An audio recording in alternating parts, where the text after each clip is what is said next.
All right, hello and welcome back to Real Seekers. I'm your host, Dale, the Real Seeker, and today I have some regretful news regarding Hugh Farey, the Shroud skeptic, and basically, I think he's look. This isn't news I take happiness in. For the longest time, I considered Hugh a friend, personal friend. I did him so many favors.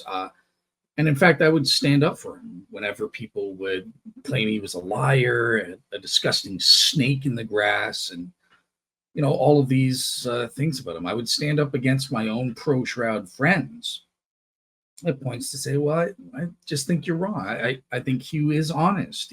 I think he means well. I think he's good faith and stuff." And certainly, I always used to look forward and appreciated when he would pull out his quote unquote big guns and leave a comment. He would leave it all over my blogs when I was on Skeptics and Seekers or on YouTube videos and stuff like that. And they would look, he would just ignore any personal stuff or petty stuff and just would give the raw substance. Hey, Dale said this. This is wrong. This is my opinion. Here's a source. This is the just the just the substance. And he did that for a couple of years, at least a few years.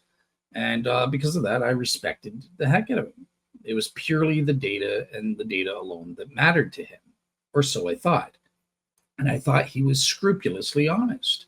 I thought he would share the truth, even if it would hurt the Shroud skeptics' side. But in more recent years, it seems like I was wrong. Hugh is a liar. He is a snake in the grass. And I've slowly but surely started to come to see this. And I've been very resistant. And because of that, I want to apologize to Teddy Pappas, Giulio Fonte, and others who've in confidence, Ken Stevenson and Brian Worrell and Donnelly Worrell and stuff like that. They were right about Hugh, and I refused to see it. I wanted to do my best to be truthful to God, and I didn't see the truth about Hugh.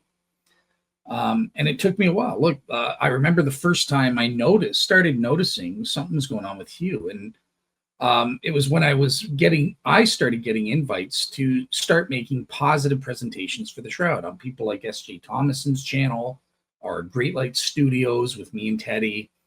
I was invited to teach Bible studies at Oakwood Wesleyan Church on the Shroud and stuff like this.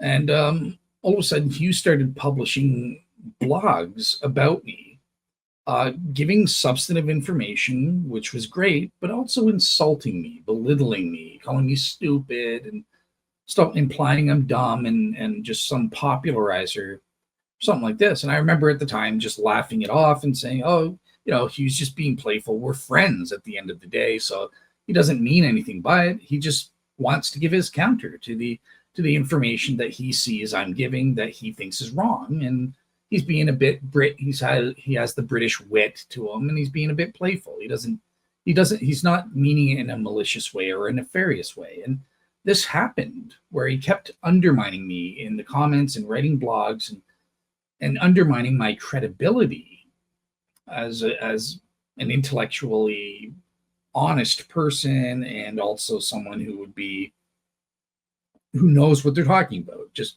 in general, saying like, hey, this Dale gets this obvious fact wrong. What's that imply? He must be dumb. Stuff of this nature. And I remember people reaching out to me and saying like, Hugh's really attacking you and stuff like that. And again, like I said, I just said, well, whatever. I laughed it off and just meant like, yeah, he means it in good faith. So I'm not upset about it at all. All I care about is the substantive information. Is it true? Was I actually wrong in saying what he said, or does he have a source or whatever? That's all I cared about, because I thought that's all Hugh cared about. But now I've come to realize that I think Hugh was jealous. I think Hugh was attacking me. He was being vicious and malicious against me. Possibly, this my speculation, because he was jealous that I was getting on these shows and getting attention that he wasn't, which makes no sense to me, because he would have known that I'm happy to promote. I promoted him like crazy above everyone. He was one of my regulars on my Real Seekers channel, and I was happy to promote him and his blog to anyone and everyone, despite my adamant disagreements with him. I would have happily I would even remember trying to reach out to big shows like Capturing Christianity to get Hugh Farey among knowledgeable pro-shroud experts like Bob Rucker or stuff like that. Joe Marino obviously already had connections with him, but I was trying to get Hugh Farey as a skeptic onto these big channels to do debates. So I was happy for Hugh to move beyond just my Real Seekers thing, but to get more attention, but to offer the substantive information on a bigger scale. So it's weird to me that he, I guess, motivated by some kind of weird jealousy or something, that I was being able to get out there and make good presentations, articulate presentations that were reaching people and actually convincing them in the Shroud. I remember the church at Oakwood, Reverend Sully was a skeptic. There were some skeptics in the audience who came around after my presentation. And the only thing I can imagine is this bugs Hugh. So he has to maliciously tear me down and, try not just debunk the substance of what I say, which I would respect and support. In fact, I'm hopefully going to be back in October teaching at Oakwood. Again, they've hired me for 6 weeks to teach on the Shroud, all new material. But for one of the weeks, I went and did a slide responding to a presentation refuting the skeptics part 2, whereby I was actually going to be notifying the group of some things where Hugh, the Shroud skeptic, wrote a blog critiquing me. Some things I think his critiques are nitpicking. Some things are just he's wrong and it's ridiculous. But I made sure to include at least a couple of points of this. I think I had 6 points total, so 2 of the points or something. I made sure to include points where actually I was wrong in what I presented and Hugh was right, because I think that's respectful. I want, when I'm teaching, to be truthful with my audience. And I want to admit, hey, when a skeptic gets things right, I'm happy to admit that. And I don't care how it's used. I'm honest to a fault. I came out recently admitting that I don't think the Hungarian Prey Codex works. I'm leaning skeptical. It's a very weak skeptical leaning, and it could just as easily, with new evidence, get pushed back into me being a believer of the Hungarian Prey Codex. I've kind of oscillated. But every time that happens, I am honest with the audience. I explain that I've changed and the reason for it. So for the longest time, I leaned on the pro-shroud side in the low 50%, that the Prey Codex is probably a depiction of the Shroud of Turin. And I gave the various evidential factors for and against and that sort of thing. Things like the L-shaped holes, I think, are strong. I think the blood belt is a strong argument. I think the weave of the cloth, these are the 3 strongest of the arguments, and as well as the fact that Jesus is depicted as naked, which was non-typical of such scenes at the time. On the skeptic side, I think Hugh Farey has brought the most devastating prior probability case from similar scenes depicting the same thing, but where it's a tomb. And this makes it, a priori speaking, probable that the Hungarian Prey Codex is depicting a tomb and not. Now, one of the reasons why am I currently leaning skeptical and admitting such is because one of the arguments has now failed, in my opinion. Basically, it's an argument from the corner of the bottom panel where you can see a fold. Well, I looked at that again. I bought that for a time because it came from Dr. Thomas de Westlow, as well as other scholars, non-biased scholars and stuff.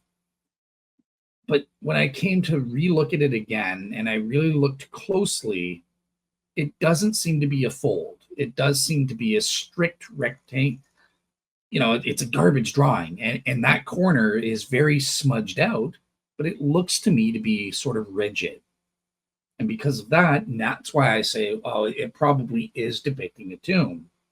This isn't a fold in the fabric, as some scholars have made. So that's the reason why I'm currently leaning, again, low 50% on the Shroud skeptic side with respect to the Hungarian Prey Codex. So yeah, when I have a change, I just come right out and admit it, and I try to present, here's my reason, so you guys can evaluate. Hey, has Dale lost his mind? I'm sure there are pro-shroud experts. You have every right to say, Dale, you're wrong on this. That's not good. Or, I think you've misevaluated on this, but I'm just upfront. Now, the problem with Hugh Farey is I think he's a deliberate liar at this point.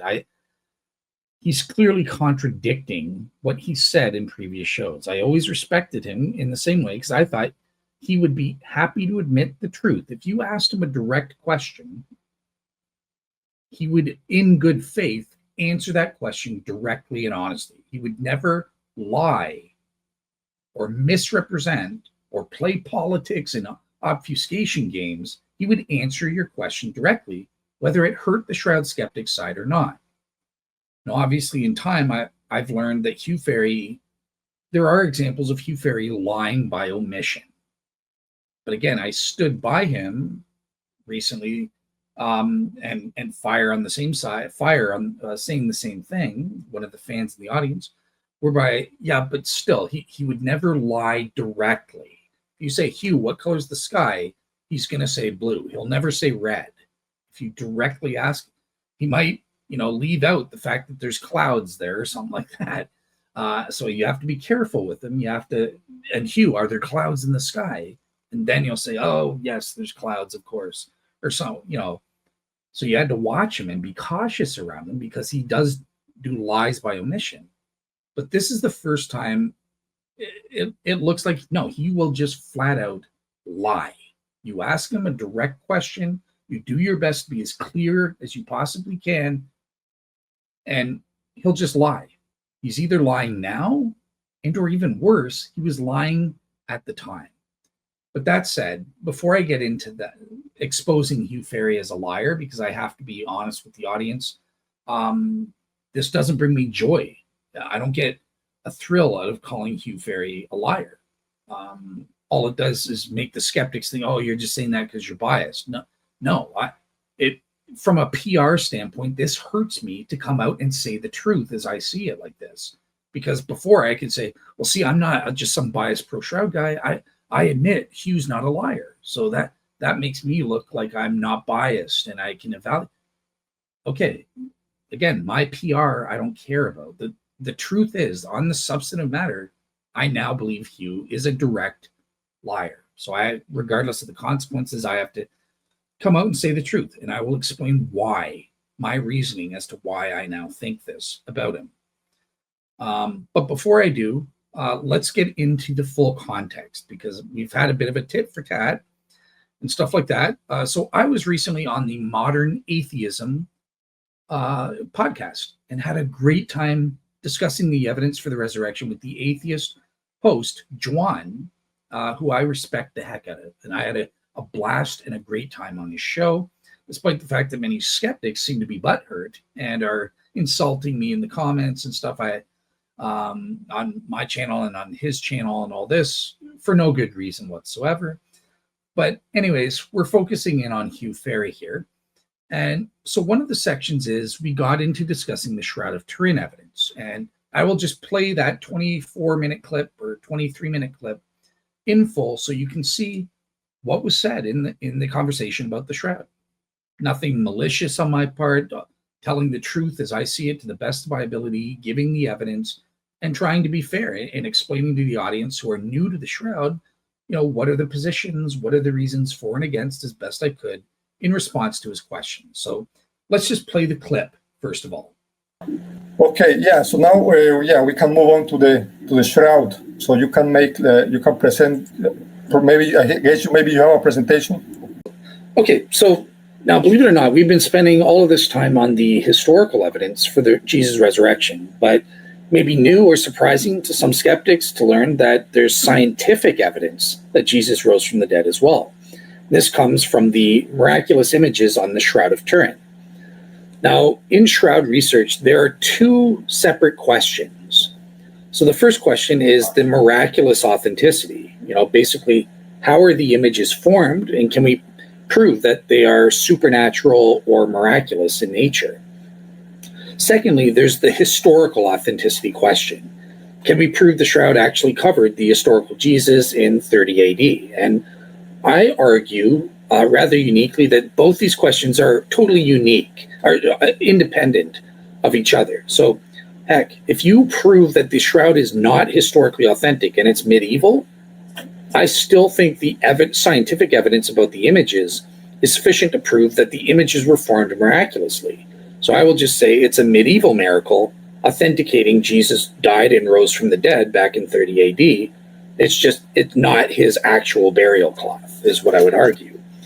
Vice versa, if you could prove the cloth covered Jesus, historically, that does not necessarily mean that the images are miraculous. So the two questions are separate. And that's unique. No one else argues that way except for me. So what is my argument for the Shroud's miraculous authenticity? That's the question that I think is the most important. So I have a series of premises. This is going to get caught. So basically, premise one, the formation of the Shroud images and their associated features, their physical and chemical properties that make them unique, has been proven to have occurred, right? So somehow the images on the Shroud and their properties formed. That's the first premise. Everybody will agree with that. Premise two, the formation of the Shroud's images is specified within a religion authenticating context, meaning that they serve to authenticate the essential Christian doctrines of Jesus' death by crucifixion and his subsequent resurrection within a few days. So that's the religion authenticating context. Premise three, the formation of the Shroud images is due either to ordinary random natural chance or to an ordinary natural mechanism or regularity or to intelligent design. And this premise is based on the trichotomy rule. You'll see a whole bunch of books talking about in terms of the fine-tuning argument. Is the universe due to chance, natural law, or design? So this is the trichotomy rule that justifies premise three. Premise four, the formation of the Shroud is neither due to random natural chance, nor is it due to any ordinary natural mechanism. And what I mean by ordinary natural mechanism, I'm referring to something involving the dead corpse of a human being wrapped in a cloth, and then the laws of nature take over in one way or another to create the images. So premise four is ruling those out. So therefore, the Shroud image formation is due to intelligent design. That follows from premises 3 and 4. Okay. Then premise 6. If the Shroud's image formation is due to intelligent design, then the designer was either a human artist, medieval or otherwise, or it was God. Premise 7. The Shroud image formation was not designed by a human artist, therefore it was designed by God. So that's my argument in premise format for the Shroud's miraculous authenticity. I'll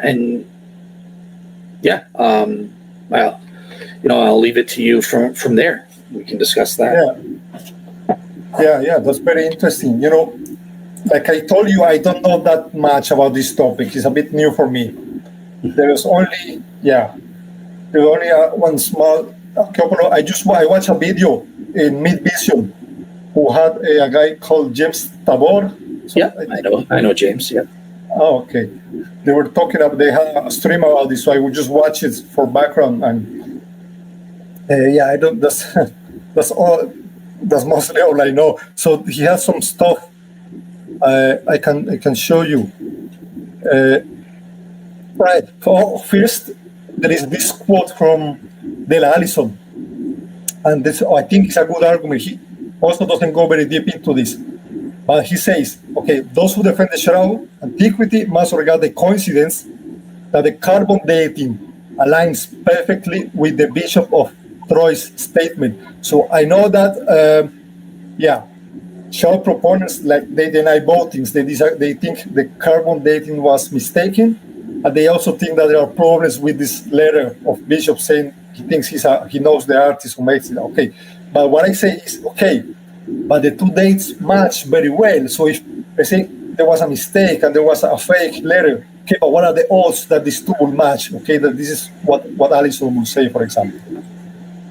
Yeah. So I have a two-pronged response. So that here's the first response that I would have given before, assuming what you're saying is correct, that there is this coincidence. So I would say, based on a defense, a theological thing, I think it is remarkable that there would be this correspondence that requires an explanation. Is there an equally probable theological explanation as to why would God, if he created this images miraculously and it covered the historical Jesus, right? So we're not going with my medieval miracle notion, because otherwise it would be like, yeah, it's medieval, but it's a miracle. But if it did cover Jesus and it's a miracle, why would there be that confusing correspondence? And I said, it goes back to my answer of God's main goal, cultivating salvation fit character traits. And one of those is seeking beyond just superficial appearances and stuff. So getting into, okay, am I actually warranted in believing the carbon-14 dating or not? And that's where you get into a lot of problems.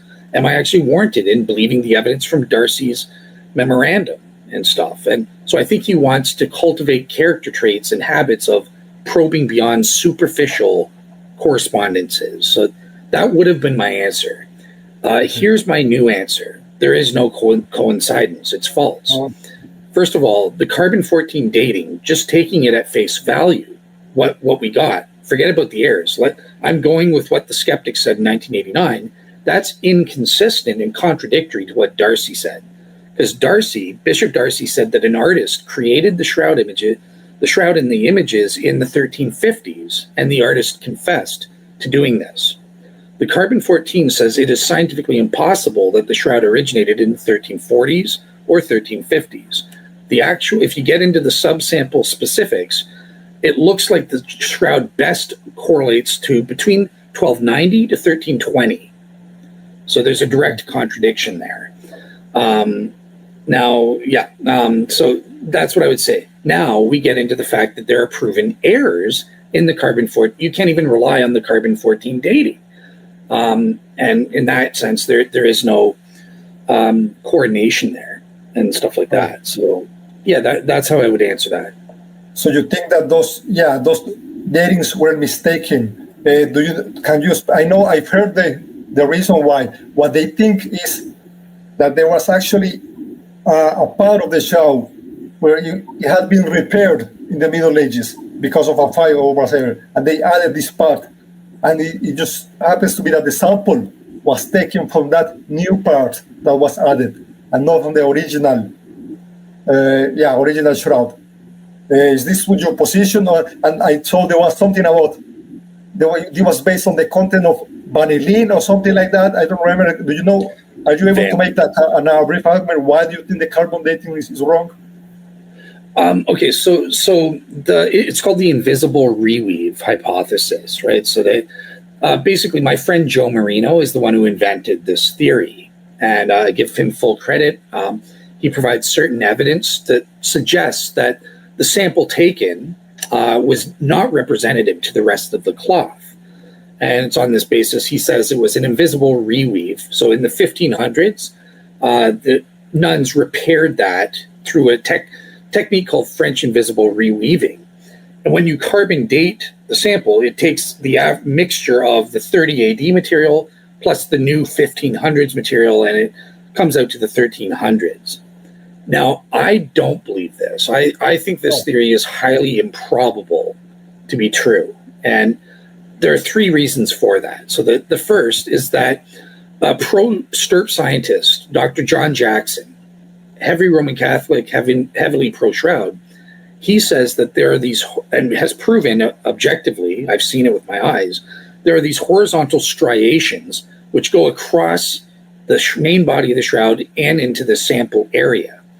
Meaning this proves they're the same cloth. It's not a reweave. They have this same horizontal defects that go throughout. John Jackson says it's actually impossible for it to be a reweave on that basis. I don't know if I go that far, but I think it's very, very improbable.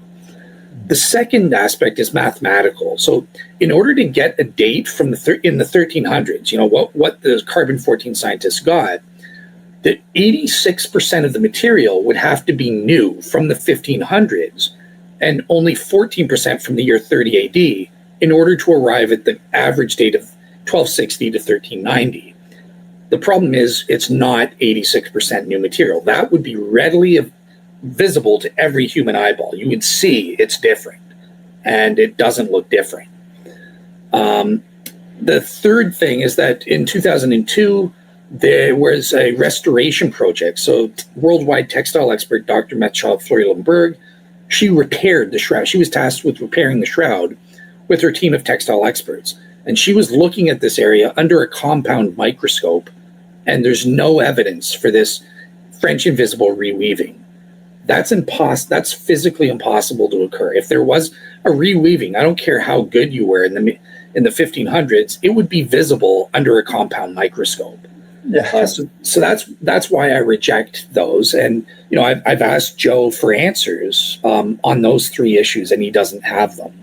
So the way I explain is through Bob Rucker's neutron irradiation hypothesis. And this is an extraordinary form of contamination. And believe it or not, it was actually published by carbon-14 scientist Dr. Thomas Phillips from Harvard University in the same Nature paper back in 1989 as the carbon-14 dating of the shroud.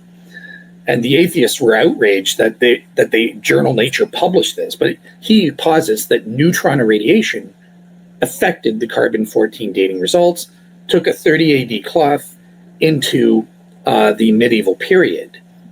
And Bob Rucker, he's a nuclear engineer. He's actually used the MCMP computer software to calculate a model on the basis of the results we got. And it's been perfectly consistent with the carbon-14 data and the 16 subsamples that we got. So basically, there are three aspects to the data that we got from the carbon-14 that have to be explained. Okay, so the first is obviously the date that we got, the 1260 to 1390. That's what everybody knows. But then there's the range of all the 16 subsamples, because they don't just get one date. They break it up into 4 different subsamples for each lab or something like that, 3 or 4 subsamples, and they date each subsample, and then through a mathematical equation, they get the average and stuff like that. So there's the range of the dates. And what we've discovered since 2017, when we sued the British Museum and got the raw data, is they fudged the data. So the range of dates goes anywhere from the 1100s to the 1400s. So you have to explain that age range, right? And finally, and most importantly, is the gradient or the slope of the 16 subsample data. And what there is on that front, there's for every centimeter. Okay, so starting from the outer edge of the cloth where the sample was taken, right? So the very outer edge, for every centimeter you move in towards the center of the cloth, the carbon-14 age of the cloth gets younger by 36 years per centimeter. Mm-hmm. Now that's what all the hubbub is about in falsifying the carbon dating, because basically back in 1988, statistically speaking, you have to have a 95% degree of confidence. So when you have this slope, they basically fudged the data and didn't take all 16. Okay. So just very quickly, there is this slope to the data, and that's not accounted for in the 1989 paper. So basically, the question is, how do we explain this? So how do we explain this slope in the data? So pro-shroud people, that's where we come in and say, oh, well, it's off because neutron irradiation happened. Jesus rose from the dead, and that he emitted neutron particles, therefore influencing and affecting the carbon-14 dates. Shroud skeptics, on the other hand, say, well, no, it's still within the medieval range, 1100 to 1400. So maybe one of the labs, the cleaning treatment was off or something like that, and it's creating this slope, but there's a natural explanation for it. So the last thing I want to say is there a way we can adjudicate, because these are both empirically equivalent. Based on the carbon-14, we can't decide which is true. But my friend Dr. Tom McAvoy has just published a peer-reviewed journal back in 2021 in Applied Optics, secular science journal, whereby we can prove the shroud was neutron irradiated. Okay. In this paper in Applied Optics, Tom McAvoy compared the ultraviolet fluorescence intensity pattern and it precisely matches Bob Rucker's MCMP neutron particle calculation curve. And this is an independent correspondence. It basically, I think it's evidence proving the shroud was neutron irradiated in the pattern of a human corpse, three-dimensional human corpse body. That's scientific proof for a miracle there, I would say, in and of itself. And it's in Applied Optics. This is not a puff piece. It's a secular science journal. So, yeah, I'll shut up before I get cut off again. Yeah. Okay. I only have, just a few comments on that. I want to ask, isn't there a certain degree of ad hocness level to the hypothesis that there was neutrino radiation at the resurrection, and this is what caused this? Because it's not like a priori one would have said that a resurrecting body has to emit radiation, right? It doesn't have to do that. You know what I mean? Like you want to imagine it very magical, like Jesus' body started glowing and all. Okay, there is some radiation, but if there was a normal, I don't think this is what happened to Lazarus or to the people that Jesus healed. You know, I think a miracle, the body will simply start breathing or start walking, and that's it. It doesn't have to emit neutrino radiation, and much less the specific kind of radiation that will mess up with with carbon dating. You know what I mean? Don't you see it like any issue? And there is a second issue with radiation, and that's it. Well, that's all I have to say. Is the radiation will also come from the sides, and they made this point in the video. The shroud only has like from the back, from the front and the back. So, but radiation will also come from the sides. So if the cloth was rough, we will also see like something. You know what I mean? Like it diffuses in all directions. Yeah, that's right. So that's just what I have to say. Yeah. So I'll tackle the second question first because that's the easiest. So the first is that we are positing a supernatural miracle. So a lot of people look, the radiation just was supernaturally vertically projected because God knew that's the only way to create the images. Now, Bob Rucker has updated his hypothesis. So he now says he's no longer ad hoc. He says it radiated in all directions, but the images weren't formed from radiation damage. The radiation, it caused certain electrostatic factors. So the fibers acted like lightning rods. So you would still get these vertically directional orientality, but he doesn't need to posit any ad hoc notions about only vertically collimated radiation. So that solves that if you go for Bob Rucker's thing. The other thing, the first thing, okay, so I kind of forgot, but this takes place in a religion authenticating context. So remember the proper reference class, going back to that formula. You know, what is the hypothesis that we're stating? Did God have a sufficient religious authenticating motivation for creating images using neutron irradiation or not? And again, on that front, in light of the goal being saving as many free will creatures as possible, I think us as human beings, we're permanently stuck in this principle of indifference, which equals 50% in the prior probability in terms of Bayes and how it works, right? Because if you put anything less than 50%, that's essentially you saying the hypothesis, I know the hypothesis is probably false. It's improbable to be true. Anything above 50%, obviously it's saying the hypothesis is probably true. This is just the way the formula works in terms of how I'm using it. So that's why 50% is the prior probability representing the agnostic position. Either the hypothesis is true, and it's equally probable the hypothesis could be false. So yeah, just in case you weren't understanding why I gave it 50% as the principle of indifference. That's why. Yeah. Sure. Okay. Maybe there's one last thing. When you say that the what we see, the carbon content we see matches neutron radiation. I don't know, like I have to see the calculations, but I'm a chemical engineer, so I have some idea about this. And you'll have to know how much power does the source of radiation has in order to say, okay, that's exactly what we should expect. My intuition tells me that. But if we don't know that, then it's unknown. You know what I mean? Like if we know, okay, the power of Jesus has the body of Jesus has a power output of this and that, then we get this amount of carbon. But only from the amount of carbon then you go back and say, oh, it must be that the body had this amount of power. I mean, you cannot do that because obviously it will match. If you don't, like, if you know how much power a body had, then you will know, okay, then we expect this. But I'm not sure. I think we have to make an assumption there. Like, okay. Correct.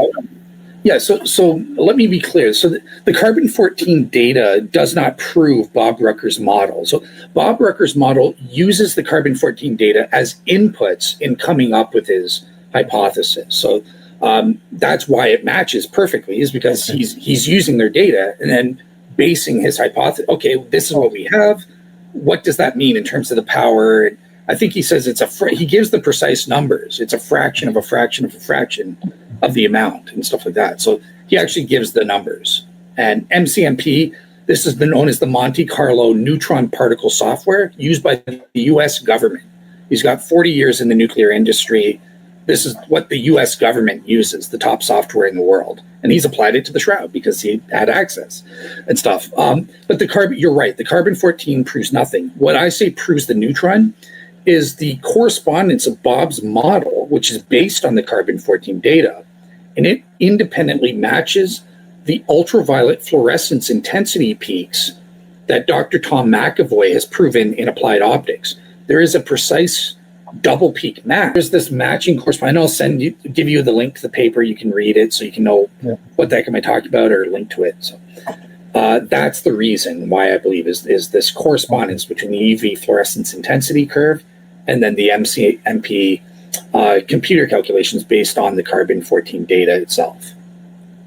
Okay, that's great. Yeah. Okay, I think it's very interesting information. So it's definitely worth taking a look at it. Do you have some final thoughts on this, like something you want to say to wrap it up? Just want to say, this has been great. I really appreciate your sincerity and openness. Your good faith dialogue and stuff like that.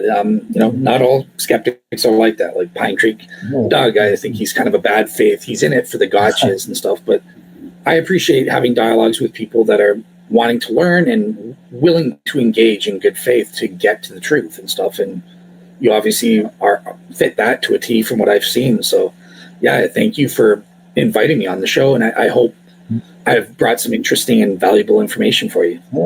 Yeah, that was very good. Yeah, thank you very much. That was very interesting. There was also some new stuff, so very cool. Thank you very much. So I ask you, was there anything wrong with that?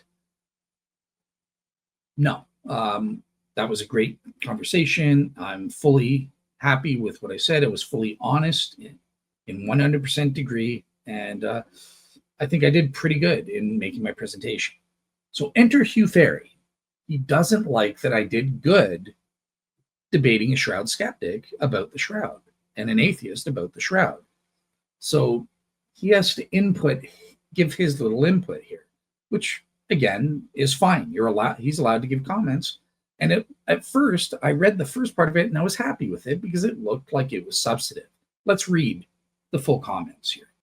Okay, so here is Hugh Farey's initial response about the show. I did nothing, said nothing to him. He's just butting in, giving his take, which again, he's allowed to do, right? And you're allowed to give a comment on YouTube. What does he say?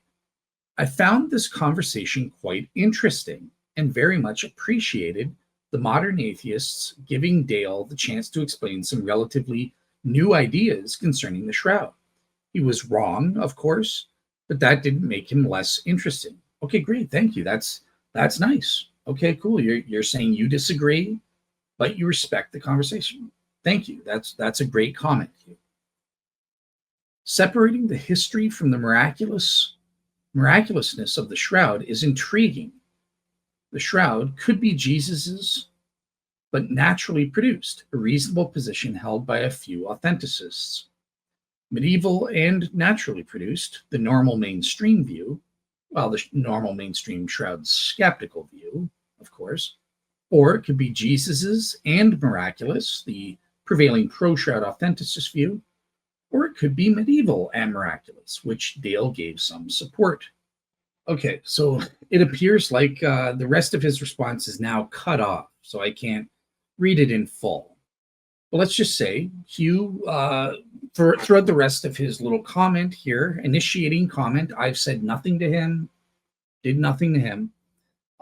He's giving sort of his substantive take on a few of these substantive issues, slightly insulting, implying I forgot something or conveniently left something out about Bill Meacham and stuff like that, and the carbon-14 dating.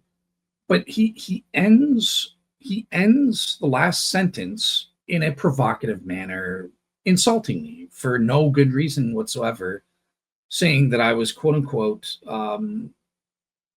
over exaggerating and abusing people. Now, you watch the video clip. Nothing I said was of that nature. He mentions a comment that I made to somebody else, the African animist. So I went back and read that, and there was nothing. See, the African animist. He gave a series of substantive objections as he saw it, and I responded in kind. All right, so here's my response to the African animist. Thank you for providing your take on why you disbelieve the Shroud. I'll try to respond to all your points in time. And I respond to some of his points. Perfectly respectful, perfectly substantive, giving my explanation as to my counter on his views here. So obviously that put me in a little bit of a, like, whoa, where did this come from? Everything in your response was substantive and even kind almost. And then all of a sudden you come to this insult at the end to undermine me. And that annoys me a little bit, because here are the Shroud skeptics saying these stupid, equally dumb, ignorant, foolish statements against the Shroud. Hugh is totally cool with that. He doesn't care whether they teach truths or falsehoods as he knows them. If it's a Shroud skeptic, they can say whatever they want. But if the second he notices a little nitpick when a pro-Shroud person defends themselves and or the Shroud in a comment or something like that, he's got to nitpick and find some little flaw and twist things to turn you into a liar or somehow being dishonest or somehow just being stupid and ignorant and not knowing things. And I'm getting a little bit annoyed because this is becoming a pattern on Hugh's part. Again, I liked it when he used to comment before, where he'd just give the substance. Just say, Dale said this is wrong. Here are the facts as I see it, and maybe give a source. I would have upvoted his comment and said, even thanked him for it. That's what I always used to do. I didn't care about him contradicting me, and I welcomed audiences, including Fundy Shroud skeptics like this, hearing knowledgeable people on both sides. So hearing my side and then hearing Hugh Farey give the other perspective. I supported that. But I don't support this satanic undermining of my credibility that Hugh has seemed to adopt it in his comments and commenting in recent times since he started up those blogs. And it's getting to the point where I'm getting a bit annoyed. Okay, so I'm going to skip over some of the things here and just look at my part 2 reply, because there's something specific here. So first of all, I said in the show that pro-Shroud experts, including Bill Meacham, a friend of mine, rejected and objected to just dating the one single sample location that they did in 1988. Hugh said I was lying and stupid, didn't know the truth of this, and misrepresenting the facts and stuff like that. So I absolutely proved Hugh was wrong. I gave the actual quotes where Bill Meacham says, I object to just dating this one sample location because it's not good enough. It is contaminated. And he even lists out all the ways it was contaminated, points that were made already in 1984 by the credible STIRP scientists and their proposal for STIRP 2.0. I also give various quotes from Bill Meacham utterly destroying Hugh Farey and proving I was correct from the beginning. They objected to just dating that one sample location. They objected to that location as the sole place. And Hugh responds and says, oh, well, Bill Meacham recommended it as one of 5 areas, as though that refutes anything I said in the show. Again, he's trying to nitpick and manipulate. He's lying by omission, whereas I'm giving the full context. Bill Meacham did object. Do you think Bill Meacham would recommend just dating that one sample location? No, he directly contradicts and says you will not get a reliable date if you date that location. That's what he says about that location. A single sample location dating from there, not get an accurate date. That's why Bill Meacham recommended it as only one of the locations of 5 separate locations to take care of the contamination. So I was right. What I said was true and consistent with the spirit of what Bill Meacham was saying. Hugh Farey is taking Bill Meacham out of context and saying, well, he obviously didn't object to it because he recommended that location where the 1988 sample came from as one of 5 other sample locations. So Hugh rips him out of context, ignores the fact that Bill Meacham is saying that location is garbage and will produce nonsense results that only an idiot would believe represents the actual calendar age of the Shroud. Don't believe me, Shroud skeptics? Let's read it. In March of 1986, 2 years before radiocarbon dating was performed on the Shroud, ultimately with STIRP's participation, a cautionary paper was presented at an international symposium. The paper was presented by Bill Meacham, an archaeologist at the University of Hong Kong. Meacham wrote that there appeared to be an unhealthy consensus approaching the level of dogma among radiocarbon scientists, and Hugh Farey apparently, as well as Fundy Shroud skeptical commentators, that carbon-14 dating would settle the issue of Shroud authenticity once and for all. He wrote, "This attitude sharply contradicts the general perspective of field archaeologists and geologists who view contamination as an incredibly complex problem." Meacham wrote further, "For an artifact such as the Shroud, with documented, spatially non-uniform contamination over its entirety, it should be obvious that multiple testing samples must be taken from different locations, not just from that one location." He objected to that. In this, he emphatically echoed the same point made in the 1984 STIRP 2.0 proposal. The problem is that if only one sample location is taken from the area whose local contamination cannot be removed, then the result would be on a single, possibly inaccurate measurement. Meacham cautioned that no responsible radiocarbon scientist would claim that it was proven that all contaminants had been removed and that the dating range produced for a single sample was without doubt its actual calendar age. Furthermore, Meacham goes on, during the November 1973 secret examination of the Shroud, at which Max Frey was allowed to take 12 sticky tape samples, Professor Gilbert Reyes was also given permission to take samples, and Reyes found during subsequent examination of the samples that the linen threads in the area dated by the 1988 carbon-14 scientists contained cotton. This was found to be problematic because only traces of cotton had been found in linen threads from other areas of the Shroud.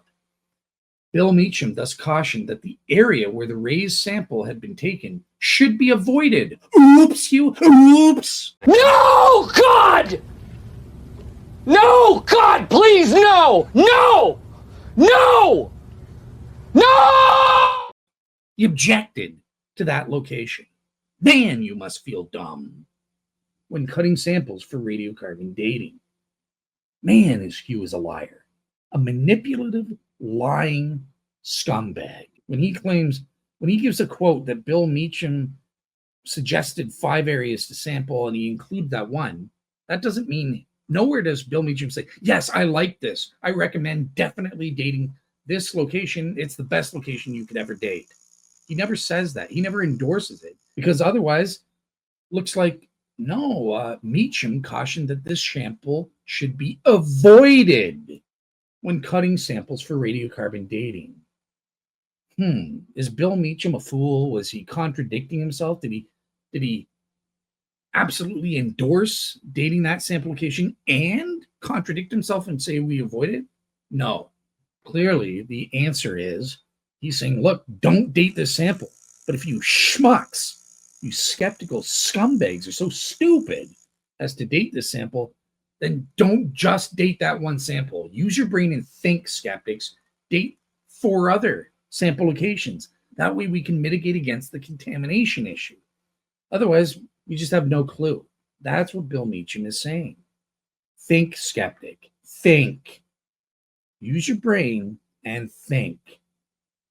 Hugh Farey is lying. When Hugh Farey responds to this Bill Meacham thing above and calls me the master of misquote and laughs when I ask the audience, given these quotes, who's misrepresenting Bill's thoughts? Here's what Hugh says. Dale quotes Bill Meacham at great length, but at no point does he quote anything by which Meacham is explicitly objecting to the sample location in 1986. I just read that, right? Bill Meacham said we should avoid that area. Apparently Hughes didn't mention that. Lying, misrepresenting me. Quite significantly, I feel Dale omits this below from the same article. Has he not read it, implying I'm stupid, I haven't done my due diligence or research, and I'm just oblivious to this fact or something, right? Again, a subtle little undermining. But then he gives this quote, my own tentative proposal. That seems like an objecting to me. He's not endorsing. He's not positive about it, but he's tentative, saying, man, you schmucks are forcing me to date this one sample, so I'm just fine. My tentative proposal for dating the Shroud is that at least 5 samples be taken. A single thread from the middle of the cloth, a small piece cut just from the edge next to the site of the raised piece, because that's what you guys want. 3, a piece of the charred cloth, a piece cut from the side strip next to the site of raised 2, a piece of the backing cloth sewn in 1534, and those the principal samples would be 1 and 2. We note that among Meacham's suggestions, he explicitly recommends. No, he doesn't. No. He tentatively proposed. You lied, Hugh.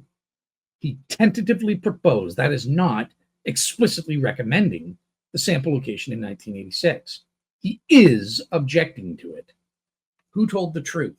Hugh is a liar. My own tentative proposal. Where does it? Let me see the words. Where are the words? Let's nitpick like you. Where does Bill Meacham say, I explicitly recommend this 1988 sample location and only dating that one sample location? I don't see that. But in my quote, Meacham cautioned, quote unquote, that the area where the raised samples had been taken should be avoided when cutting samples for radiocarbon dating. Meacham pointed out that because of the cotton found by Rays, the area was non-representative. Oops. Sorry, Hugh. You lied. Pathetic. No! It's disgustingly satanic how you're manipulating these ignorant, fundy skeptics on the Modern Atheism channel. Ones that aren't in the know nothing, and will just, blindly believe any BS you say because you're their skeptical hero. You disgust me. But this is just one thing about Bill Meacham. Again, let's further read the quotes. Meacham pointed out that because of the cotton found by the raised sample, the area was non-representative. Other problems with the raised sample area were also pointed out. Other problems? But Hugh said that he explicitly recommended. That must mean he's enthusiastic. He says there's no problem with it. Why is there quotes where Bill Meacham is giving problems with this sample area? Interesting.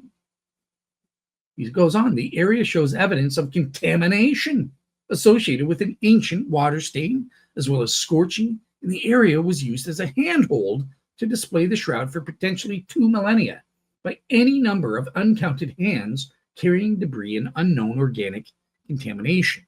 Meacham stated, quote unquote, such consultation would certainly make very clear the danger of sampling an anomalous zone to represent the entire object. An anomalous zone. he tentatively proposed, probably because he had no choice. The carbon-14 dingbats wanted to date that sample location, and that's what he had to go with. But he demanded, let's do 5 more. And we also got funding to bring in some guests. So I brought in, we invited Ian Wilson, Adler, Heller, and Ganella. So we had those 4 experts. And we also took, when that exhibit in Hong Kong finished, very successful. We had like 100,000 visitors. And we gave conferences at the Hong Kong U, Baptist College, and Chinese U. And then we took it over to Macau. So it just so happened that, I didn't know this at the time, that was March of '86, but it was beginning to brew a conference in Turin on the C14 dating. And Adler was heavily involved in that. And so was Ganella, of course, as a scientific advisor to the Archbishop of Turin. So the fact that I had brought them to Hong Kong, paid their way, put them up in a hotel and all that, and that sort of ingratiated me with them.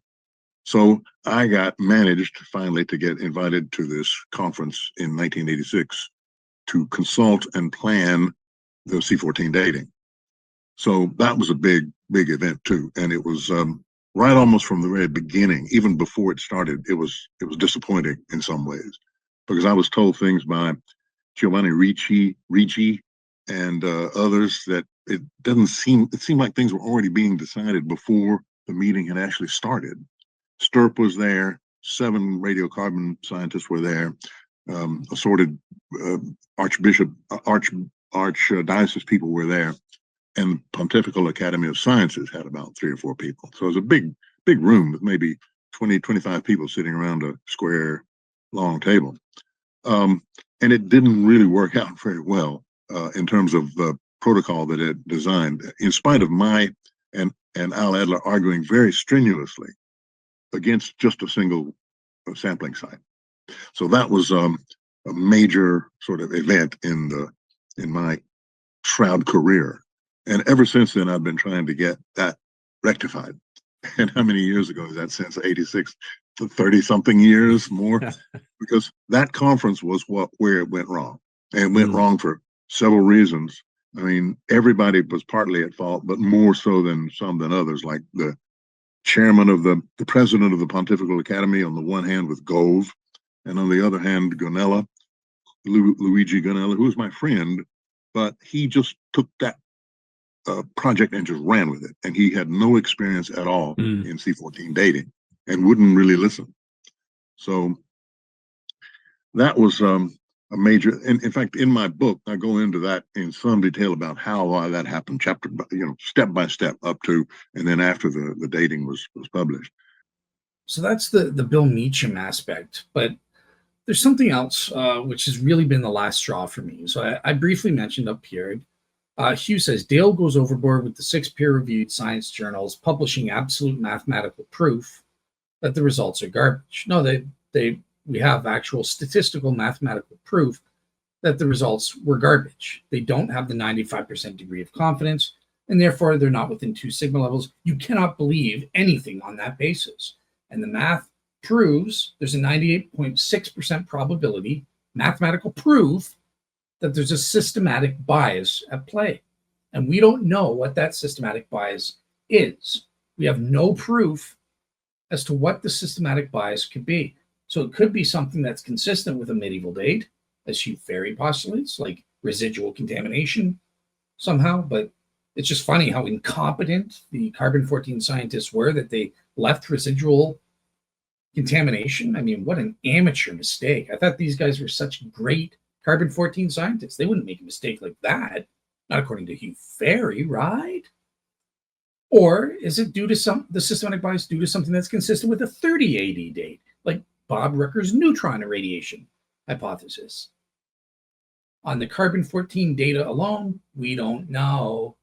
Therefore, mathematical proof the results are garbage. They cannot be used to adjudicate or say the Shroud is medieval or probably medieval. And I reply, well, that's pretty funny, Hugh, because I actually have multiple clips of Hugh on my show and privately admitting that I'm entirely right on the carbon-14 dating being garbage. Now, does Hugh use the word garbage? I say, no, of course not. I'm not saying, oh, this is word for word what he said. I'm just saying he says the same thing in spirit. He admits the same propositional content that I expressed by using that word. He admits that when we restrict ourselves solely to the carbon-14 data alone, Bob Rooker's neutron irradiation, consistent with the Shroud being 30 AD, and the notion that the Shroud is actually medieval, but the statistical mathematical problems are due to the faulty cleaning procedures in one or more of the labs, Hugh himself admits these two theories are empirically equivalent, and thus we have no idea which is true. And on that front, that's when I say the carbon-14 is garbage. So let's see how beloved Hugh Farey responds to this point here. Hugh starts a new thing and he says, marvelous response from the master of misquote. Another insult from a servant of Satan. And he says on the Bill Meacham thing, I already read that. But on the clips, number 4, he says, this is utter, absolute, total, complete garbage. Nowhere in anything I have ever said about the radiocarbon dating have I said, suggested, or implied that it was anything less than a correct demonstration the Shroud is medieval. Proof the Shroud is medieval, according to Hugh Farey. Proof used in my sense of the word. Dale has no clips at all, so somewhat bewildered, I respond thusly. In terms of Hugh's comments denying his own words on the carbon-14, this has actually saddened me quite a lot, and I'm actually not sure how to deal with it in the future, after it appears to me that he is outright lying to people now. I'm hoping maybe he's old and his memory's misfiring, but no, true to form, as we'll see from Hugh, he's deliberately lying, and he confirms this. He's not misremembering or anything like that. So I have to conclude he's deliberately telling falsehoods, and I genuinely, that should say, never expected that from him. I'm in a bit of shock right now. Look, from the beginning, I get into our history for everything I've done for Hugh and how ungrateful he is, saying that I had realized I caught Hugh lying by omission and careful selecting of quotes, less information, while purposefully leaving out some important contextual info, as we saw with the Bill Meacham thing. It's just another case in point, in order to fool people. But I still defended that Hugh would never outright, explicitly, or directly lie to win a Shroud debate. I still trusted him. It appears now that was a big mistake. This is the first time I'm now questioning that, as it appears like I've caught him in an outright lie here. Hugh absolutely did say exactly what I said he did. For example, see for yourselves in my Shroud Wars panel review part 1, with Hugh Farey, myself, and nuclear engineer Bob Rooker, and I gave timestamps, 1 hour 23 minute to 1 hour 30 minute mark. Hugh tries to obfuscate in the clip a bit, going on about aliens and whatnot, but I managed to pin him down to agree that Bob Rooker's neutron hypothesis is equally probable in accounting for all the carbon-14 data. Thus, he is not justified in believing the Shroud is in fact medieval on that basis alone. Instead, as he admits, he needs to appeal to outside evidence. All right, let's see the clip for ourselves. Yes, okay. Awesome. Okay, cool. So just for the audience to understand where we kind of stand. So let me just share the screen again. In terms of those, oops, got too far ahead. So in terms of these things that I covered in my Shroud Solo Show Part 1, we're all agreed that the first 3, well, actually, no, we're not. So the first 2 shouldn't affect anyone's believing in the 1988 carbon-14 dating results or not. No, I'll just butt in here. I disagree with that personally. When I said we're all agreed, I just meant Bob and Hugh because they were the guests. Number 3, at least bracketing out the overlap between Bob Rooker's statistical thing, Bob says that it shouldn't make a difference one way or the other. Hugh says, well, it should lower your confidence, but just a little bit. It's still more probable than not. And see, I make it crystal clear. The invisible reweave, the evidence for the invisible reweave hypothesis, not new. Hugh Farey lied to you. He misrepresented again. Does he not read the comments that I actually write? Does he not actually listen to the video clips that I provide? I don't think he does, because he said that I said this about the neutron radiation thing. I did not. It was about the invisible reweave here. Number 3. I said Hugh says these factors, cotton in the sample, blue quad mosaic, all those Al Adler findings, all Ray Rogers findings, all that stuff, that should lower your confidence in the carbon-14. So you're not 100% convinced it's medieval, but it's still more probable than not. So maybe Hugh is 90% convinced or 95%, whatever percentage you would put, but it's not 100%. That's in relation to number 3. And I'm contrasting that with number 4, where it's totally undercutted, equally probable. That's the point of my questions. That you should believe in the carbon-14. Now we're here on number 4. This is really what Bob and Hugh have been debating here. And now Bob has been clear that, look, this aspect should destroy your confidence. You should be, at the very least, agnostic, or he's presented through his mechanism, you should believe that the Shroud is not medieval on the basis of the carbon-14 results. Hugh, I want to get from you. So are you saying that what Bob is saying here is kind of an equally probable explanation? Should we be agnostic? No, Now, that was a crystal clear question. That's what I was asked, especially in contrast to number 3, where Hugh goes, well, it's more probably true that the Shroud's medieval on the basis of the invisible reweave evidence. But it slightly lowers my confidence that the Shroud's medieval. And that contrast with directly what I asked, number 4 makes it equal. You should be agnostic. It's equally probable, meaning it's not more probable than not. Hugh, is that your opinion? The question crystal clear. Let's see how Hugh answers. Yeah, it's Bob's explanation fits the data, which fits the data, empirically equivalent. If it fits it, that means it explains it. And since you didn't qualify, I assume you mean equally explains all the same data. You go on. It's even better than your medieval hypothesis because it, I think, is fine.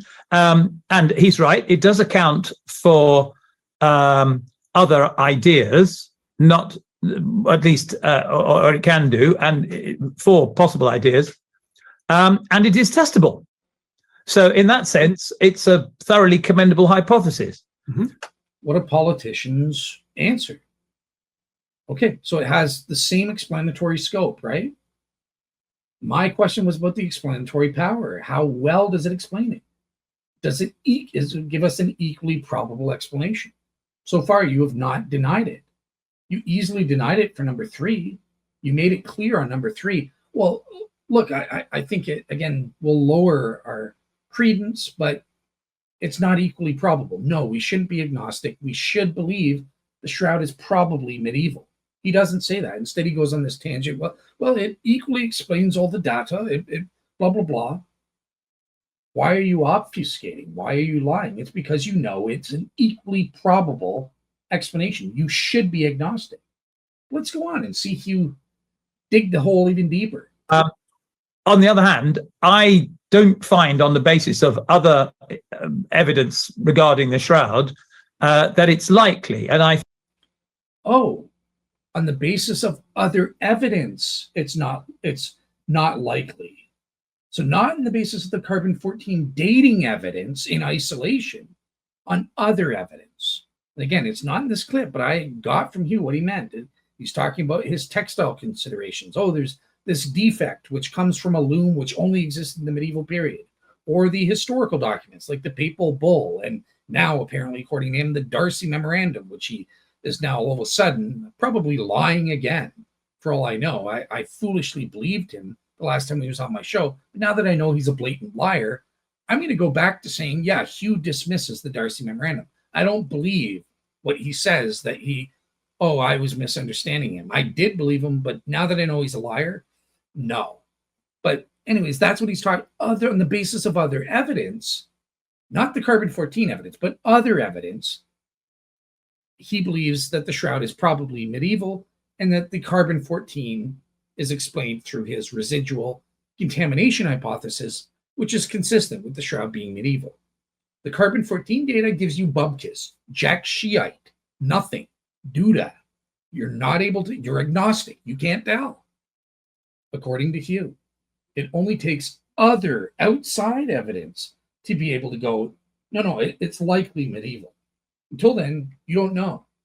That's what Hugh just said in answer to the question. Let's continue going, Hugh. I think it's more likely to be a bit of residual contamination. Don't find on the basis of other evidence regarding the Shroud that it's likely. And I think it's more likely to be a bit of residual contamination. On the basis of other evidence. And would pursue that. And I suppose we will find out eventually when various bits are studied at more detail, either the rice sample, if any bits of it are still available, would show the gradient moving away. But I think it should be studied in terms of the contamination that's on it and whether the application of ether as part of the cleaning agent and all that sort of thing can affect the radiocarbon content of various bits of the cloth. And from Bob's point of view, you just need to grab a tiny thread from anywhere in the middle of the Shroud, and it'll date far into the future. And that would be a good way of discriminating between our two hypotheses. So you see what he just said. So you can only say the Shroud is more likely or likely medieval, and that therefore the statistical problems are due to a residual contamination on the basis of other evidence, not the carbon-14 evidence. That in isolation proves bubkiss. Either Bob's right or Hugh's right. It's either medieval or it's from 30 AD and was neutron irradiated. We don't know. We're agnostic. We can't decide, except on the basis of other evidence. But then Hugh says, or by testing further the carbon-14 data and proving empirically that it is in fact residual contamination, because we don't know that it's likely, or we have no reason to say that it probably is residual contamination on the carbon-14 data that we have right now that we're privy to. We just don't know. So there's further testing to confirm that or falsify that. Likewise, equally, Bob's hypothesis could also be true. So he says we need to do further testing, and that will falsify or authenticate that. But without the further testing, without the other outside carbon-14 evidence, we're agnostic. We don't know. Maybe Bob's right. Maybe Hugh's right. Maybe it's medieval. Maybe it's 30 AD. The carbon-14 data does not tell us. Both are equally probable. And that's clear from Hugh's answer. He knows what I was asking. And he's either lying back then, trying to obfuscate or something. I believe he's lying now. He's being a typical little politician. He knows I got him.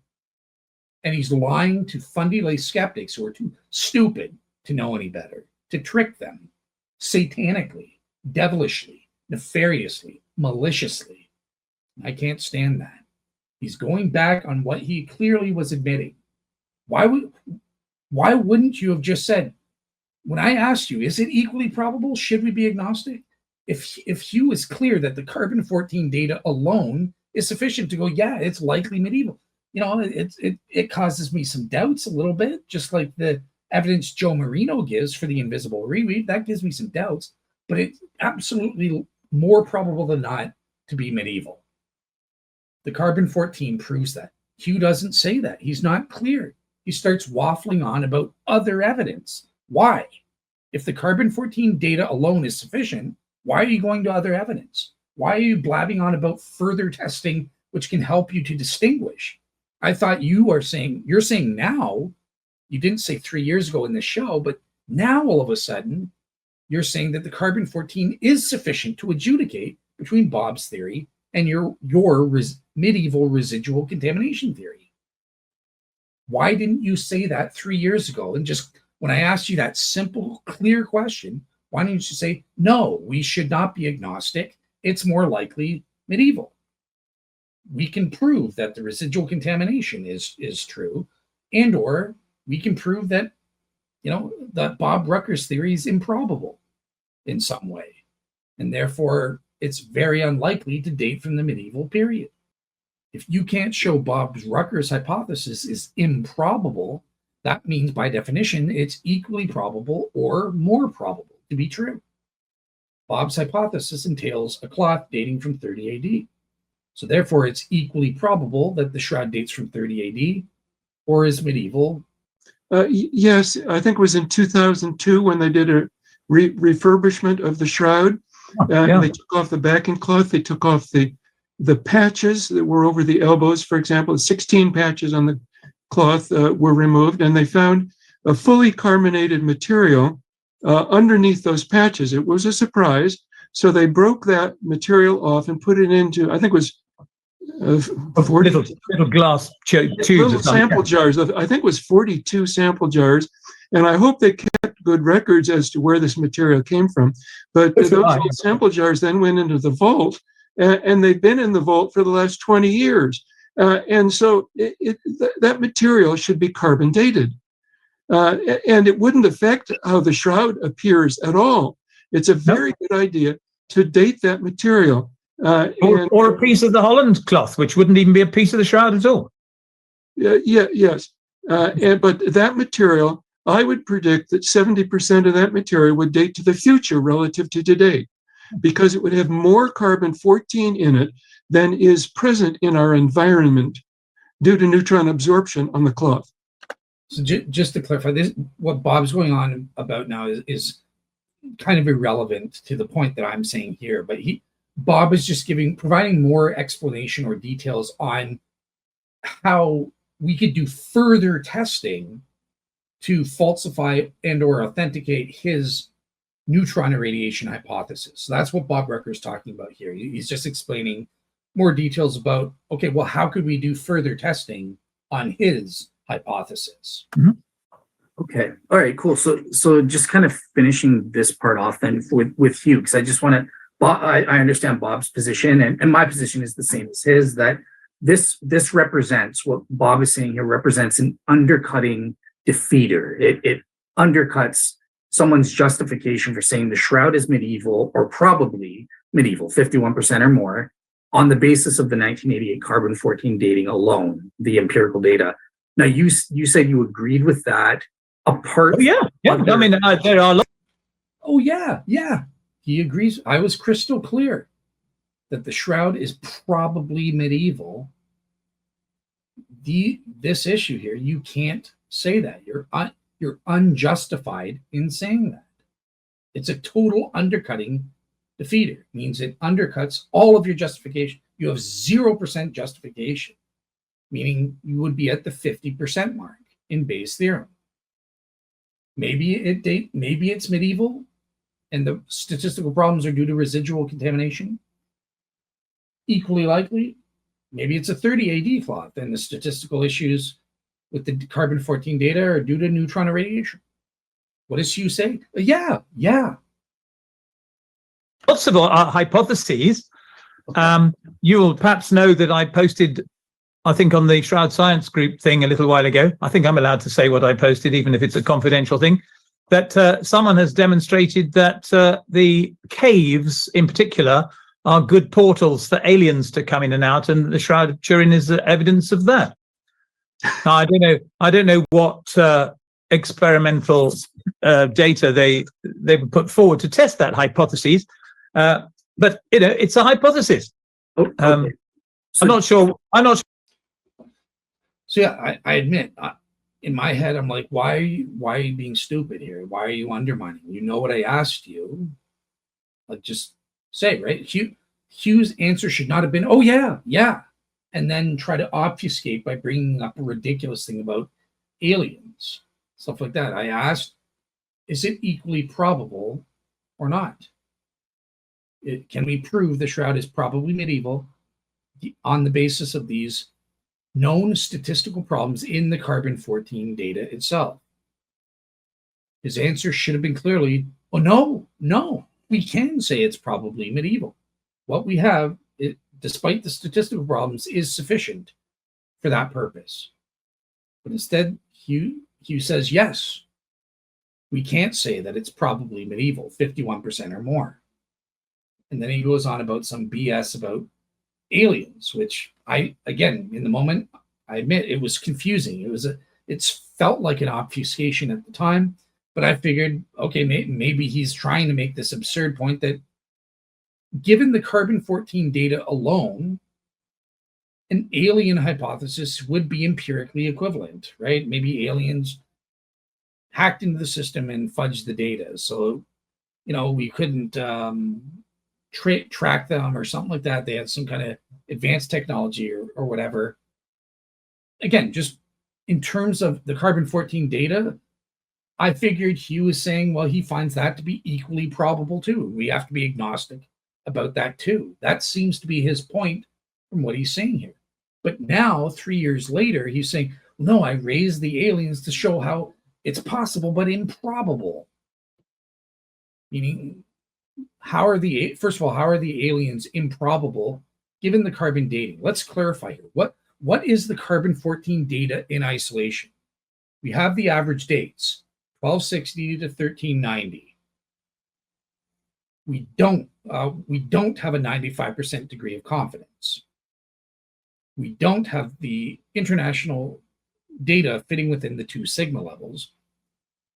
We have the range, the new wide range of all 16 subsamples between 1100 to 1400. That needs to be explained. Then we have the third thing, the slope of 36 years per centimeter, which is what we're calling the statistical problems, which leads to a 98.6% probability of a linear or systematic bias, something affecting the carbon-14 dates in a systematic way. So now a hypothesis has to explain that. How do you explain the average, the range, 1100 to 1400, and this slope of 36 years per centimeter? On the carbon, that's the carbon-14 data from 1989 in isolation. Forget everything else. Hugh Farey has a hypothesis and says, well, maybe the cleaning procedures at the labs were different and there was some residual contamination throwing things off. Okay, yep, that would explain the average dates, 1260 to 1390. That would explain the range, 1100 to 1400. And that could explain the statistical problems with this systematic bias where we have this linear gradient of the data of 36 years per centimeter. Great. That hypothesis works to explain that data. Equally likely, Bob Rucker's hypothesis. The cloth actually dates to 30 AD. It was neutron irradiated for whatever reason, naturally or supernaturally. And in Bob's case, it would be a supernatural hypothesis. And neutrons escaped from the body. Neutrons irradiated the cloth. Would that explain the 1260 to 1390 average? Yes, because that's an input into Bob's hypothesis. Would it explain the range, 1100 to 1400? Yes. Would it explain this slope of 36 years per centimeter found in exactly the spot we have it in the 1988 sample? Yes. Equally likely explanations, they explain all the same carbon-14 data. Likewise, if you want to add in the third alien hypothesis, again, at the time, I didn't know why Hugh was bringing this up. He claims now it was to make this derogatory remark about Bob Rucker's hypothesis and try to say that it was likely medieval but possible. That's not what he was saying here. I was asking about equally probable 51% or more, or 50. Can we prove the Shroud's medieval 51% or more? The basis, and he was denying that. And he was going, presumably, I thought he was saying the aliens is also equally probable. Alien technology somehow screwed things up with the thing. Yeah, that could explain the average dates. That could explain the range and this errant slope that we've gotten if aliens somehow had technology. These are all three equally probable hypotheses to explain the carbon-14 data in isolation as far as I'm concerned, and that is what Hugh is saying in this clip. But of course, Hugh goes, but the aliens are ridiculous. Yeah, on the basis of outside evidence, because we know that aliens are ridiculous. It's physically impossible for aliens to travel, virtually impossible for them to travel. There's no technology that would allow them to travel from distant planets faster than the speed of light and arrive here. They would be traveling back in time once they go beyond the speed of light, according to Einstein. So there are multiple outside problems. The carbon-14 data doesn't tell us the alien hypothesis is ridiculous. It's outside reasons, plausibility arguments about aliens, not to mention the ridiculousness of why would aliens play this practical joke, or why would they interfere with the carbon-14 dating of the Shroud? But those are outside reasons. So those are irrelevant. As far as I'm concerned, Hugh is saying the alien hypothesis is equally probable given the 3 bits of carbon-14 data alone. It can explain those equally probably. Same with Bob Rucker's neutron irradiation hypothesis. Sure, you can go to outside reasons and say, well, it's unlikely to have been irradiated by neutrons because that's implausible, or the textile evidence proves that wrong, or the Darcy Memorandum proves that the Shroud is in fact medieval. And on that basis, I think the better explanation is the residual contamination whereby the Shroud is medieval. But that's not my question was, based on the 3 bits of carbon-14 data alone, average dates, range of dates, and the slope of all 16 of the subsample dates. That's equally, Hugh has no way, empirically speaking, to privilege the fact that it was residual contamination. He has no proof that there was any residual contamination at all. It's just speculation made up in his skeptical little brain, desperately trying to disbelieve in the Shroud. It's BS. It's a dream. It's a hope. Zip, doodah, bubkiss evidence proving that this is the case. And there's nothing about the 3 bits of carbon-14 data which goes, yes, probably there was residual contamination. Nothing entails that. It's logically a non sequitur. Likewise, same with the neutron irradiation. Based on the carbon-14 data, nothing proves that the Shroud was in fact neutron irradiated. It's just saying, well, if it was, we would get the 3 bits of carbon-14 data we have. That's all the residual contamination does. It says, well, if there was residual contamination, it can explain and give us the 3 bits of data that we have from the carbon-14 results. Same with the aliens, hypothetically. They have some unknown technology that did this. God knows why they did it. But yeah, given the 3 bits of carbon-14 data, if aliens did that, that would explain it. So there's no way to adjudicate unless, as Hugh says, you have outside reasons or outside evidence outside the 3 bits of carbon-14 data alone, or we do further we gain further testing to gain more carbon-14 data and to adjudicate. So, for example, we test and prove, there is actually residual contamination. We still have access to some of the samples that were taken in 1988. We could test those and go, see, there's still contamination there. And we could further confirm, okay, would this contamination actually prove and throw the results off? Likewise, we could test Bob's hypothesis. And that's what Bob's engaged in right now. He's doing further testing and mathematical modeling to get more specific about his model, which will actually serve to authenticate that the Shroud was neutron irradiated. But right now, the data that we have in terms of the carbon-14 evidence alone are just those 3 bits of data.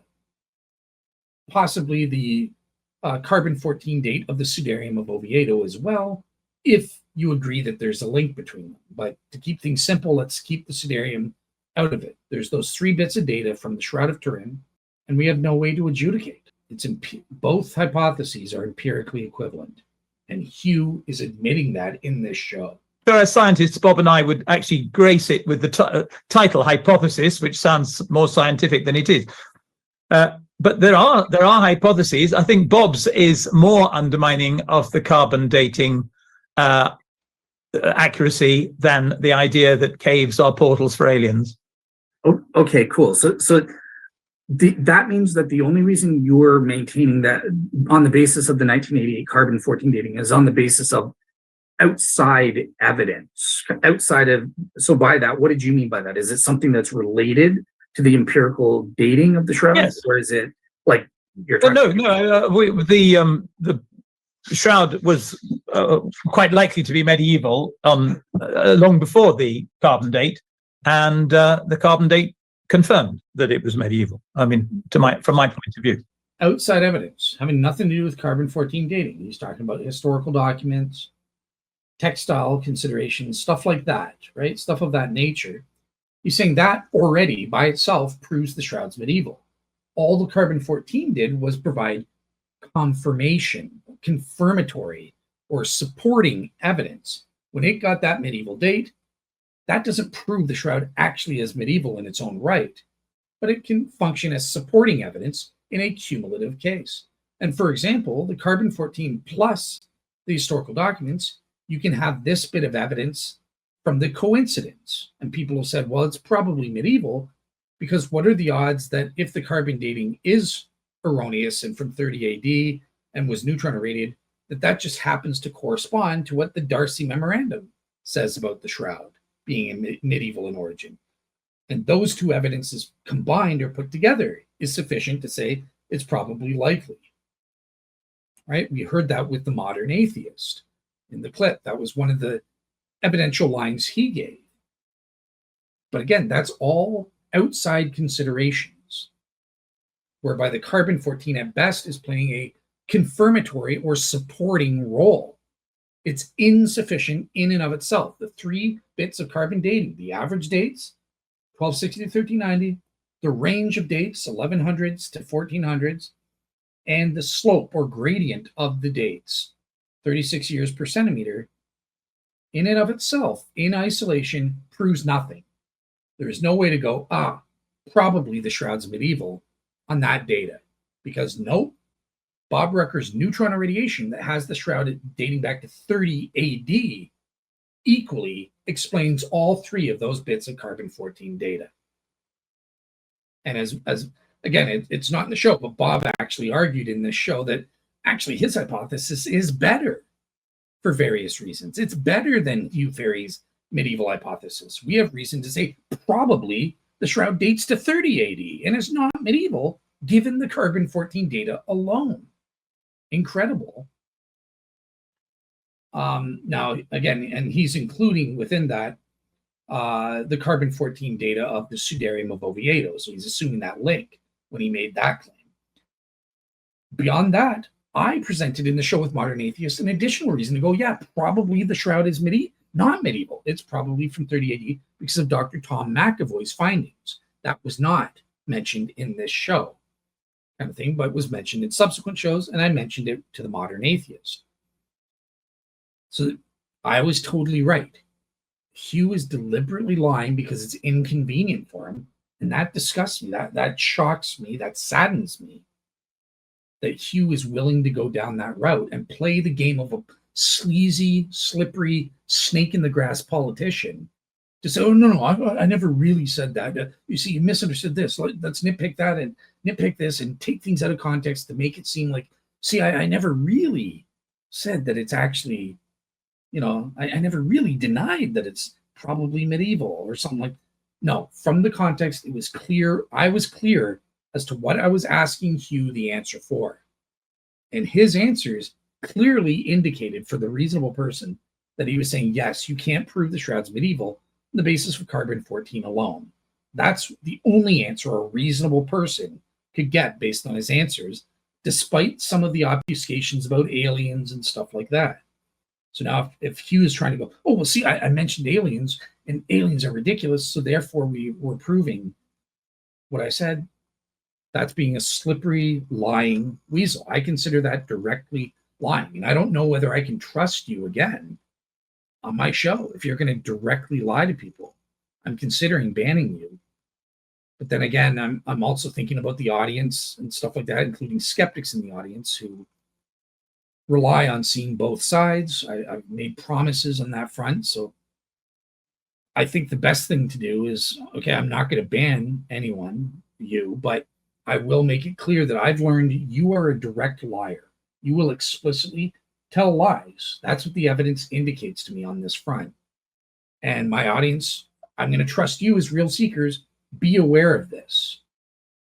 Don't just mindlessly believe anything Hugh says. Check it for yourself first before you believe anything he says. But I'm going to trust you as real seekers. You've got to do that due diligence now that I've made you aware that Hugh is a liar. And you should be careful about trusting anything he says in a show that we do. But I've decided in the spirit of this show and the fact, look, Hugh's the only skeptic who's willing to come on and debate. And I have skeptics in the audience like Richard Hunter and stuff who I respect, and I have a duty for them. Even, Mike, for example, he says he was a shrouded Gnostic. He doesn't like me. He sent a nasty comment to me saying he disagrees with me, he thinks I'm a fool or whatever. I still respect him enough I have a duty to him. He relies on me to do my best to give the best of both sides. And if I ban Hugh, I can't do that. So I'm not going to ban him, despite the fact that it offends me greatly how he's treated me, and the fact that now he's even directly lying. It's a betrayal of my trust, is how I see it. And that's why I'm very angry about it and upset about it. But at the end of the day, I think the best thing to do is just make you guys aware of it and then trust you to be the real seeker and to do with that information as you will, and to bear that fact in mind. Hugh, despicable liar, will say whatever it takes to win a debate. Doesn't care about the truth, cares about winning the debate for Shroud Skeptic side. Bear that in mind and check with due diligence. Hugh says a lot of true things as well. In fact, he catches mistakes that I make, and I own up to those mistakes when I find out, yeah, he's right and I'm wrong. Unfortunately, Hugh doesn't have that same intellectual integrity that I do.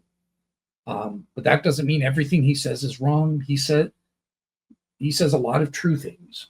So what I'm saying is, listen to what Hugh says representing his side and check into it. Is this true or not? Don't just believe anything he says. All right, that's it.